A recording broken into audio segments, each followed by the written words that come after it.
Welcome back to my channel. My name is Varada More और अगर आप मेरे चैनल पे पहली बार आए हो so welcome to my channel. आपको पता ही है कि ये जो चैनल है ये एजुकेटेड चैनल है। इसमें आपको beauty, skin, hair, makeup related और काफ़ी सारी चीज़ों के बारे में एजुकेट किया जाता है। और अगर आप ये चैनल पहली बार आए हो, ये चैनल पे आप पहली बार आए हो तो सब्सक्राइब ज़रूर कीजिएगा। और अगर आप ब्यूटी इंडस्ट्री रिलेटेड हो या आप आपका फ्यूचर ब्यूटी इंडस्ट्री में बनाने वाले हो तो ये जो वीडियोस और ये जो चैनल है ये आपके लिए काफ़ी इंपॉर्टेंट रहेगा और काफ़ी हेल्पफुल भी रहेगा। सो अगर आप पहली बार हो और आप ब्यूटी इंडस्ट्री के हो तो डेफिनेटली आप इस चैनल को सब्सक्राइब कीजिए। और अगर आपको ये आगे वीडियो पसंद आए तो आप लाइक ज़रूर कीजिएगा।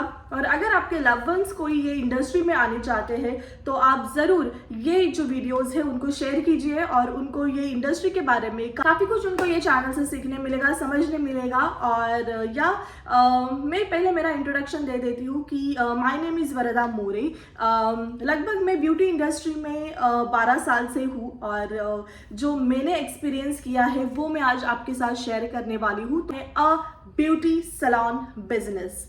अब ब्यूटी सैलून बिजनेस मैंने क्यों सोचा, क्योंकि देखो आप किसी भी एकेडमी में, जैसे मेरी एकेडमी है, मैं मेरे बच्चों को सिखाती हूँ, मेरे स्टूडेंट्स को सिखाती हूँ, उनको मैं थेरोटिकल प्रैक्टिकल सब नॉलेज देती हूँ। बट जो बिजनेस नॉलेज होता है वो भी मैं उनको यहाँ पे प्रोवाइड करती हूँ कि आप किस तरीके से कर सकते हो। लेकिन बहुत ऐसे out of the box questions होते हैं या कुछ ऐसे क्वेश्चंस होते हैं जो एक्सपीरियंस के साथ ही आप सीख सकते हो। तो वो चीज़ें आज जो मैंने एक्सपीरियंस की है मेरे ये इंडस्ट्री में या जब जैसे मैंने सैलून ओपन किया है वैसे, तो वो मुझे आपके साथ शेयर करने में काफ़ी मज़ा आएगा। और मैं चाहती हूँ कि वो एक्सपीरियंस से आप भी कुछ सीखो। और अगर आप इंडस्ट्री में आ रहे हो तो ये वीडियोस आपके लिए काफ़ी हेल्पफुल होंगे। सो फर्स्ट ऑफ ऑल ये इंडस्ट्री में आने के लिए मेरा कोई गॉडफादर नहीं था। कोई भी मुझे ये इंडस्ट्री में नहीं बता सकता था कि सैलून कैसे ओपन करना है, तुझे कितना बजट चाहिए या क्या चाहिए, तू कैसे ओपन कर सकते, कौन से एरिया में तुझे जाना है, कुछ भी मुझे नॉलेज नहीं था। मैंने एकेडमी ज्वाइन की, मैंने सीखा, उसके बाद मैंने कहीं पे जॉब किया। तो जितना भी मैं समझ पाई हूँ वो अकॉर्डिंग मैंने अपना नॉलेज बनाया और वो अकॉर्डिंग मैंने सैलून डाला था। दूसरी चीज़ मैं आपको ये बतानी चाहूँगी कि जब आप ये इंडस्ट्री में आते हो, जब आप खुद का ब्यूटी सैलून ओपन करते हो तो आपको बहुत सारे चैलेंजेस आते हैं। आपको कोई बताने वाला नहीं रहता। जैसे मेरे फैमिली का ये कोई बैकग्राउंड ही नहीं है ब्यूटी इंडस्ट्री वाला, तो मुझे कोई बताने वाला था नहीं। मैंने खुद इन्हें एक्सपीरियंस कर करके जो भी नॉलेज इकट्ठा किया, जिस तरीके से मैं मेरा सैलून चला रही हूँ वो मैं खुद अपने दिमाग से, अपने नॉलेज के साथ वो काम कर रही हूँ। तो मैं चाहती थी कि जैसे मैं मेरे स्टूडेंट्स को सिखाती हूँ कि आप किस तरीके से ब्यूटी इंडस्ट्री में आ सकते हो, काम कर सकते हो, वैसे ही मैं चाहती हूँ कि ये जो लोग ये वीडियो देखेंगे या जो लोगों को ये वीडियो सच में बहुत हेल्पफुल होगी वो इन लोगों को होंगी जिनको कोई गॉडफादर नहीं है, जिनको बताने वाला, सिखाने वाला कोई नहीं है, नहीं उनका बैकग्राउंड, कोई उनका फैमिली बैकग्राउंड भी इससे नहीं है और कोई मुझे पता है कि कोई टीचर्स या कोई एकेडमिक भी उनको ज़्यादा कुछ हेल्प नहीं कर पाएगी। तो इसके लिए मैं मेरे एक्सपीरियंस आपके साथ शेयर कर रही हूँ एंड आई होप आपको ये वीडियो अच्छी लगेगी। आई होप ये वीडियो आपको काफ़ी हेल्पफुल लगे। So let's start the video. How to open a beauty salon business. तो सबसे पहले हम इस बारे में बात करेंगे कि आपको आपका ब्यूटी सैलून ओपन करने से पहले कौन सी चीज़ आपको देखनी है, आपको किस तरीके से आपका बजट देखना है, आपका बजट क्या होना चाहिए वो आपके ऊपर है। किसी लोगों का बजट होता है 1 लाख, किसी का होता है 2 lakh, what ever it is. जिनका जितना, अगर आप जितना आपको बड़ा एरिया चाहिए, बड़ा बिजनेस बनाना है, उसके ऊपर डिपेंड है कि आपका जो बजट है वो उतना बड़ा होगा। आज जो मैं आपको बताने वाली हूँ, एक बेसिक चीज़ मैं आपको बताने वाली हूँ कि आप किस तरीके से आपका सैलून ओपन कर सकते हो या आपको ओपन करने से पहले क्या क्या चीज़ें देखनी है जिससे कि आपका बजट आपको समझ में आए कि आपको आपका बजट कितना रखना है। दूसरी चीज़ ये वीडियो में आप ये देख सकते हो कि आपको जितना बड़ा बिजनेस बनाना है या जितना बड़ा एरिया आप लोगे उतना ही बड़ा आपका बजट हो जाएगा। तो आपका आपके बजट के ऊपर ध्यान देना है कि आपको कैसे बजट चाहिए। तो मेरा बजट काफ़ी मिनिमम था। जब मैंने सैलून ओपन किया लगभग 12 साल मुझे इस इंडस्ट्री में हो चुके हैं और 7 से 8 साल पहले मैंने मेरा फर्स्ट सैलून डाला था। तो वो जो सैलून का फर्नीचर से लेके सब, और मैंने ऐसे फर्नीचर बनाया क्योंकि वो रेंटेड था, वो मैंने ओन नहीं किया था, वो रेंटेड शॉप था। तो रेंटेड शॉप में आपको ऐसे फर्नीचर लगाना है जो मूवेबल हो, जो एक बार फिक्स हो जाए ऐसे नहीं लगाना है, जो मूवेबल हो। अभी आप आपका सैलून डालने की कोशिश करते हो तो आपको फर्स्ट चीज आपका बजट जानना है, और आपका बजट जानने के लिए आपको ये सारी चीजें जाननी होगी, तब आप आपका बजट फिक्स कर सकते हो कि आपको कौन से बजट में काम करना है। तो फर्स्ट ऑफ ऑल आपको जहां पे आपका बिजनेस डालना है वो एरिया देखना पड़ेगा, वो लोकेशन देखना पड़ेगा कि आपको कौन से एरिया में, कौन से लोकेशन में आपका बिजनेस डालना है। तो एरिया, लोकेशन, एक 3 कैटेगरी में आप उसको डिवाइड कर सकते हो। आप जहां पे भी जाके चेक कर रहे हो, सर्च कर रहे हो, तो आपको देखना है कि आपको अपने ही एरिया में देखना है या अपना एरिया छोड़ के किसी और एरिया में देखना है। आपको सैलून कहाँ पे डालना है, अलग सिटी में डालना है या अलग एरिया में डालना है, या नियर बाय जो जगह होते हैं, एरियाज होते हैं, लोकेशंस, आपको वहां पे डालना है। It's depend on you. मैंने मेरा सैलून मेरे ही एरिया में डाला है जिससे कि मुझे ट्रैवलिंग में इशू ना हो, इसके लिए मैंने मेरे ही एरिया में डाला है। मेरा एरिया छोड़ के मैं कहीं पे अलग जगह पे नहीं गई। जैसे वहां पे जाके आपको सर्च करना पड़ेगा कि कौन सा एरिया प्राइम है, कौन सा एरिया रेसिडेंशियल है, कौन सा एरिया ट्रांसपोर्ट वाला है। ट्रांसपोर्ट मतलब क्या, जहाँ पे रेलवे स्टेशन है, बस स्टैंड है, वो ट्रांसपोर्ट एरिया हो गया। तो वो आपको देखना है। ओके, तो मैं बहुत बेसिक से स्टार्ट करती हूँ, ये बहुत डीप जाएगा, बट मैं कोशिश करती हूँ कि शॉर्ट फॉर्म में आपको बता दूँ। सो एरिया मतलब लोकेशन, आपको लोकेशन देखना है। 3 टाइप के लोकेशंस आपको देखने होते हैं। एक होता है प्राइम लोकेशन, जितना प्राइम लोकेशन होगा उतना प्राइम कॉस्ट आपको पे करना पड़ेगा। दूसरा है रेसिडेंशियल एरिया। रेसिडेंशियल एरिया में थोड़ा कॉस्टिंग कम रहता है, तो वो आप देख सकते हो। थर्ड एरिया है आपका ट्रांसपोर्ट एरिया। ट्रांसपोर्ट मतलब जहाँ पे लोग आने जाने के लिए यूज होता है, जैसे बस स्टैंड हो गया, रेलवे स्टेशन हो गए। तो वो आपको देखना है कि वो एरिया आपका कैसा है, अच्छा है एरिया, मार्केट एरिया में ही पड़ता है या मार्केट एरिया अलग है, ट्रांसपोर्ट एरिया अलग है, वो आपको देखना है। और मार्केट एरिया भी प्राइम एरिया हो जाता है। प्राइम एरिया में आते हैं banks area, market area, and third आता है आपका ज्वेलरी के जो शॉप्स होते हैं वो एरिया। तो वो एरिया हो जाता है प्राइम एरिया। और रेसिडेंशियल एरिया मतलब जहाँ पे बहुत सारे बिल्डिंग्स हैं, घर है, और हर बिल्डिंग के नीचे शॉप्स डाले जाते हैं, तो वो हो गया आपका रेसिडेंशियल एरिया। तो इट्स डिपेंड ऑन यू, आपको कौन से एरिया में लेना है। प्राइम एरिया की कॉस्ट बहुत ज़्यादा होती है।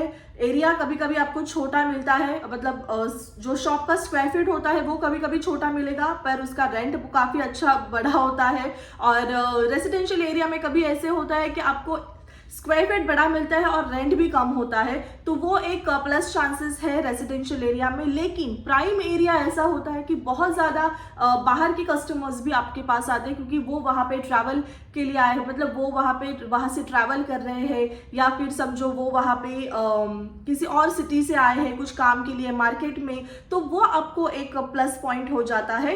रेसिडेंशियल एरिया मतलब जो आपके आजू बाजू लोग रह रहे हैं वही लोग आपको एवरी मंथ विजिट करेंगे, वो एक हो जाता है। और transport area it's depend on कि आपका ट्रांसपोर्ट एरिया कितना अच्छा है, वहाँ पे बिल्डिंग्स है या वहाँ पे कैसे एरिया है, या वहाँ पे अदर्स कौन से शॉप्स है, तो वो काफ़ी मैटर करता है कि आपको कौन से एरिया में आपका ब्यूटी पार्लर डालना है। कभी भी ब्यूटी सैलून्स या ब्यूटी पार्लर आपको ऐसे जगह पे डालना है जहाँ पे लेडीज इजीली आ सके, उनको इजी वो ट्रैवल कर सके वहाँ तक, ऐसे आपको सैलून्स देखने हैं। जेंट्स कहीं पे भी जा सकते हैं, बट लेडीज काफ़ी अच्छे जगह पे अगर आपको सैलून डालना पड़ेगा जहाँ पे लेडीज इजी आ सकती है। ओके, तो ये हो गया फर्स्ट चीज, एरिया लोकेशन हो गया। सेकेंड चीज होती है स्क्वायर फीट, कि आपको आपका शॉप जो है वो कितना स्क्वायर फीट में लेना है। मेरा शॉप जो है वो 250 to 300 स्क्वायर फीट में है। मेरा जो सैलून है वो प्राइम एरिया में है। प्राइम एरिया में होने के कारण मुझे जो स्क्वायर फीट है वो कम मिला है, और जो रेंट है वो थोड़ा सा हायर है जो एरिया वाइज। और इसके पहले जब मेरा सैलून था वो रेसिडेंशियल एरिया में था, एरिया बड़ा था और रेंट भी कम था। तो इशू यही होता है कि रेसिडेंशियल एरिया में जो बिजनेस होता है वो थोड़ा कम होता है, और प्राइम एरिया में बिजनेस थोड़ा ज़्यादा होता है, पर रेंट भी ज़्यादा होता है और एरिया छोटा मिलता है। तो मेरा जो अभी सैलून है ये मिनी सैलून है, इट्स 250-300 स्क्वायर फीट पे बसाया हुआ मेरा सैलून है, तो उसका रेंट भी थोड़ा हाई है। तो इट्स डिपेंड ऑन आपको आपका सैलून कैसे कितने स्क्वायर फीट में लेना है। मैं एक एग्जांपल बताती हूँ। आपके सैलून में एक चेयर एक बेड होने तक जगह होनी चाहिए डेफिनेटली। दूसरी चीज, अगर आपके एरिया आपको 2 चेयर और 1 बेड होने वाली एरिया मिलता है तो वो काफी अच्छा है, और 2 बेड 2 चेयर होने वाला एरिया है तो वो तो काफी ही अच्छा है। जितने ज्यादा सिटिंग के लिए आपके पास जगह रहेगी उतने कस्टमर्स आपके यहाँ पे आते हैं। जितना ऑक्यूपाई हो सकता है उतने कस्टमर्स भर जाएंगे, जितना कम ऑक्यूपाई होगा उतने कम कस्टमर्स आपके यहाँ पे आते हैं। ये मैंने एक्सपीरियंस किया है।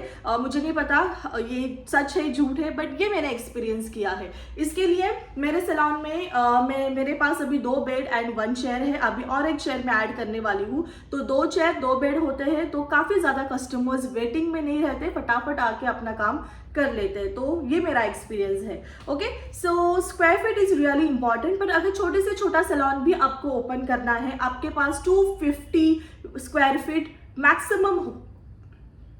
मैक्सिमम होना काफी इंपॉर्टेंट है। सो 250 स्क्वायर फीट तो आप डेफिनेटली आपके दिमाग में रख के चलो कि उतना तो आपके पास होना इंपॉर्टेंट है, उतना तो आपको लेना है। ओके, अगर आप एक लेडीज ब्यूटी सैलून खोल रहे तो थर्ड चीज है उसका water point supply, water supply होना इंपॉर्टेंट है। अगर आप ब्यूटी सैलून ओपन कर रहे हो तो वहां पे हेयर वॉश होंगे, वहां पे स्पा होगा, वहां पे फेशियल्स होंगे, तो आपके यहाँ पे पानी का सप्लाई होना काफी इंपॉर्टेंट है।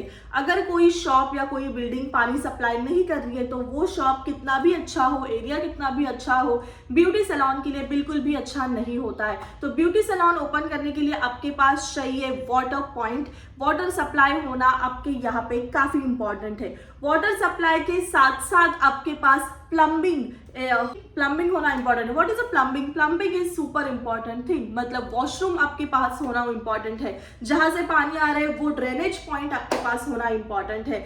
तो यस, पानी आ रहा है पर ड्रेनेज के लिए भी चाहिए, और अगर वॉशरूम नहीं है तो वॉशरूम बना के वो ड्रेनेज में कोई इशू नहीं होना चाहिए। और वॉशरूम में भले ही अगर कमोड फैसिलिटी नहीं है चलेगा, बट एटलीस्ट बाथरूम तो होना चाहिए। तो यस, आपके पास एक वॉशरूम होना इंपॉर्टेंट है। अगर नहीं है तो फिर आप देखो, दूसरी जगह पे देखो और वो आप ले लो। Water point, washroom, plumbing area, ये आपके पास होनी इंपॉर्टेंट है। ये ब्यूटी सैलून इज नीडेड, ये ब्यूटी सैलून का नीड है और वो एक चीज फुलफिल होनी इंपॉर्टेंट होती है। सेकेंड, इसके बाद जो आपको चाहिए वो है पार्किंग एरिया। पार्किंग एरिया क्यों इंपॉर्टेंट है? क्योंकि कभी कभी आजकल हर लेडीज अपने खुद की स्कूटी लेके आती है, राइट? तो वो पार्क किधर करेगी? तो पार्किंग एरिया आपके नियर सैलून होना इंपॉर्टेंट है। एक तो 2 चीजें होती है, एक तो वो शॉप वालों को पार्किंग एरिया रेंट करना पड़ता है या फिर कभी कभी उसके चार्जेस देने पड़ते हैं बिल्डिंग वालों को। अदरवाइज नहीं, अगर ऐसा कुछ रूल है आपके बिल्डिंग में तो आपको आपके सैलून के सामने एक पर्टिकुलर एरिया आपके पास होना चाहिए जहां पे आप पार्किंग कर सकते हो, जहां पे आपके कस्टमर्स पार्क कर सकते हैं अपनी गाड़ी। तो यस, पार्किंग एरिया काफी इंपॉर्टेंट है। अदरवाइज 2 किलोमीटर पार्क करके फिर उसको चले आना होगा अपने सैलून में, तो वो इशू, तो फिर वो कस्टमर्स नहीं आते हैं। तो पार्किंग आपके सैलून के सामने होनी, वो चीज काफी इंपॉर्टेंट होती है। इसके बाद मेन थिंग आती है लाइट्स का ये इशू होता है कि इलेक्ट्रिसिटी आपके एरिया में, जहां पे भी आप सैलून खोल रहे हो, तो इलेक्ट्रिसिटी आपके एरिया में कैसी होती है? इलेक्ट्रिसिटी कैसी होती है? हफ्ते में एक बार आपकी लाइट जाती है तो कब जाती है? दूसरी चीज, अगर वो हर दिन जाती आती लाइट है तो डेफिनेटली ऐसे एरिया में आपको सैलून आपका नहीं चलेगा।